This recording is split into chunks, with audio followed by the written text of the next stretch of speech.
Overall use ang habol mo, may isa dito na sobrang lakas sa spec pero hindi para sa lahat. Planning to buy daw na OnePlus 15 or Honor Win. San ba sa kanila yung sulit bilhin for overall use? Kung overall use talaga, mas safe pick honestly yung OnePlus 15. Balance kasi siya. Base sa mga nalikom natin na research, maganda yung performance, solid yung battery, mas polish yung software, mas okay din yung camera consistency. Para siyang premium daily driver vibes talaga. Pero, hindi ibig sabihin na mahina na si Honor WIN.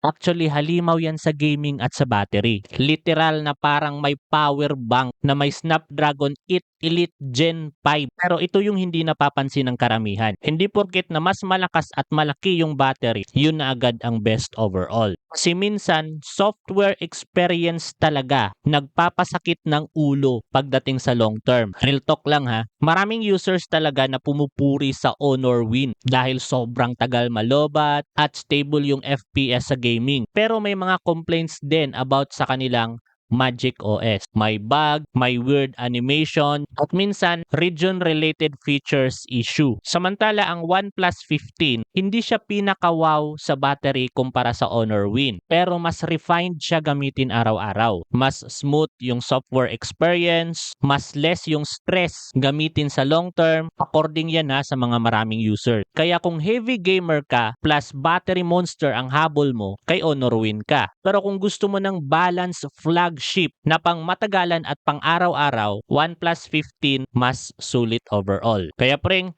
kung gusto mo ng honest smartphone review na walang hype, walang fanboy yan. Follow mo ako, preng, para di ka magsisi after bumili. Pero kung nakapag-decide ka na, preng, na bumili ng smartphone, pero nag-aalala ka saan bumili online, go check to my profile, check my bio, nandyan na lahat ng official store, legit store, authorized store online na pwede mong pagbilhan ng paborito mong smartphone or tablet. And take note, baka sale pa sila. Baka may pa freebies, discount, or free shipping. And take note again mga preng, hindi lang smartphone and tablet ang makikita mo dyan. Makakakita ka din dyan ng top rated na mga smartphone accessories na posibleng magamit mo in the future or sa iyong araw-araw. So go to my profile, check my bio, and kita-kits sa susunod na video. Follow for more.